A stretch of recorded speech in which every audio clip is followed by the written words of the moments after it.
নমস্কার, বিরোধী কণ্ঠ চ্যানেলে আপনাদের সকলকে স্বাগত। দুর্গাপুর পশ্চিমবঙ্গের এক ব্যস্ত শহর।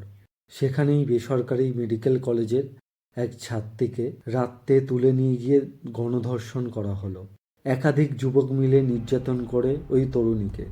এই ঘটনার পর রাজ্য জুড়ে ক্ষোভ, ভয় আর প্রশ্ন, মেয়েরা কি আজ নিরাপদ?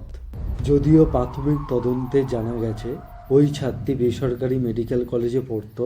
পুলিশ এখন খতিয়ে দেখছে এই ঘটনায় তার সহপাঠীও কি জড়িত। অভিযুক্তদের মধ্যে কয়েকজন স্থানীয় এবং তাদের বিরুদ্ধে ইতিমধ্যেই মামলা দায়ের হয়েছে। পুলিশ কজনকে ধরেওছে, কিন্তু এর মধ্যেই প্রশাসনের প্রতিক্রিয়া ঘিরে উঠেছে বিতর্ক। কারণ মুখ্যমন্ত্রী সরাসরি বেসরকারি কলেজকে দায়ী করেছেন এবং তাদের যে নিরাপত্তার অভাব রয়েছে তার ইন্টারভিউতে আমরা দেখতে পেয়েছি। শুধু তাই নয়, তিনি রাত্রিরে মেয়েদের বেরোতে বারণ করেছেন।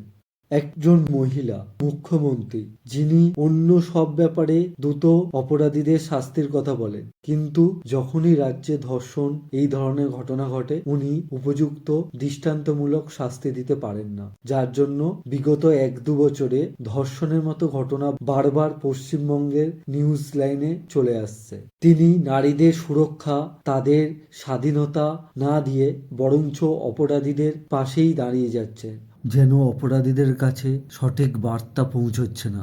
ধর্ষণের মতো ঘটনায় যেন মুখ্যমন্ত্রী চুপ।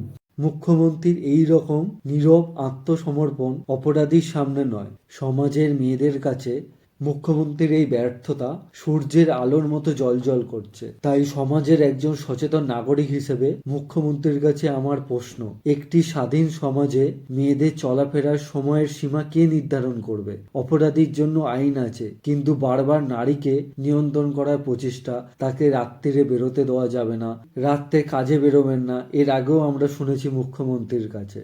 একবিংশ শতাব্দীতে নারী স্বাধীনতার কি এই পর্যায়ে পৌঁছেছে পশ্চিমবঙ্গে, যে একটি মেয়ে রাত্রিবেলা নিরাপদে বেরোতেও পারবে না? ওই মেয়েটি স্বপ্ন নিয়ে মেডিকেল কলেজে পড়তে এসেছিল, আজ সে ভয়, অপমান, প্রশাসনিক দায় সারার মধ্যে চাপা পড়ে গেছে। নিরাপত্তা দেওয়া হয়নি, বরং প্রশ্ন করা হয়েছে কেন সে রাতে বেরিয়েছিল।